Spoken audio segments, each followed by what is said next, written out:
ድንግል ማርያም ከቤታቸው የሌላቸው ሰዎች ድርቅ የመታቸው ሰዎች ናቸው። ምክንያቱም ዝናቡ ያለህ እሷ ላይ ነዋ። በእሷ ጀልባ ታዝሎ ነዋ ወደ ግብፅ የወረደው። ቤተልሔም ብትሄድ ታቅፈው ታገኘዋለህ። ግብፅ ብትወርድ አዝላው ታገኘዋለህ። ወደ ኢያሪቆ ብትሄድ አብራው በስብከት ስትመላለስ ታገኛታለህ። ሰርግ ቢጠራ ምሕረት ስትለምነው ታገኛታለህ። ከመስቀሉ ስር ብትሄድ ከእግሩ ስር ታገኘዋለህ። እመቤታችን የሌለችበት ቦታ የለም። ድንግል ማርያም ከእግዚአብሔር ለይቶ አይታይም። ስለዚህ ዓለም እግዚአብሔርን ያገኘው ከድንግል ማርያም እቅፍ ነው። በሉ ሁላችሁም ዓለም በሉ። እግዚአብሔርን ያገኘው ከማን እቅፍ ነው? ስለዚህ ቅዱስ ዳዊት እንዲህ ይላቸዋል፣ እኒህ ሞኞች እኔ እግዚአብሔርን ከድንግል ማርያም አገኘሁት ብላቸው ይህን ትተው አውደ ያውሩ ረስያን። እነዚህ ዝንጎች ወዲያ ወዲያ ይሮጣሉ ዙሪያውን አለ። እኔ እግዚአብሔር እዚህ ነው እያልኳቸው አውደ ያውሩ ረስያን።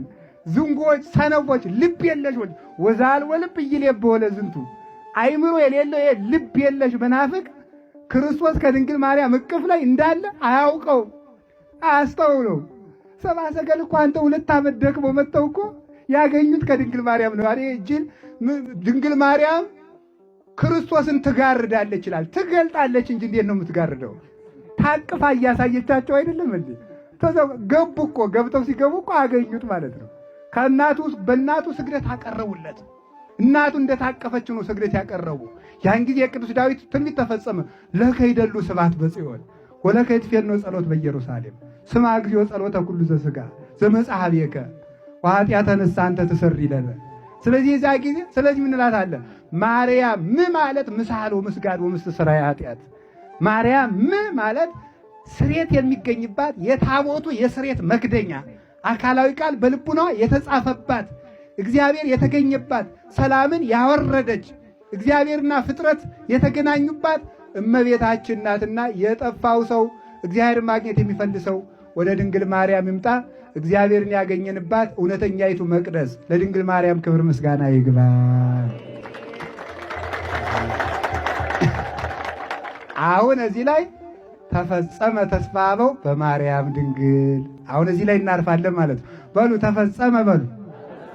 ተስፋ አበው በማርያም ድንግል። የአባቶቻችን ተስፋ ከማን ተወለደ? ከድንግል ማርያም ሲወለድ ዳዊት አገኘዋለሁ አለ። እንዲሁም ቅዱስ ዳዊት መጽሐፍ ቅዱስ ላይ እኮ እግዚአብሔርን ፈለጉ እንጂ ማርያም ፈለጉ አይልም። አይደለም እንደዚህ ነው የሚለው። ወማይደሮ ለአምላከ ያዕቆብ ነው መስማት ነው።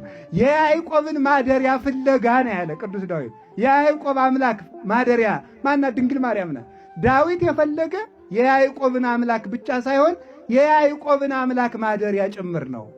እግዚአብሔርን ብቻ ሳይሆን ድንግል ማርያምንም ፈልጓታል። ፈልጎ ስላገኛት ነው። ተንስ እግዚኦ ውስተ ዕረፍትከ አንተ ወታቦተ መቅደስከ። አንተም ተነስ ተሰቅለህ አትቅር፣ እናትም ደግሞ ኋላ ትነሳለች። ተነስታለች እመቤታችን። አሁን ደግሞ አንድ ይቀረናል ማለት የዳዊት ጥያቄ ተመለሰ።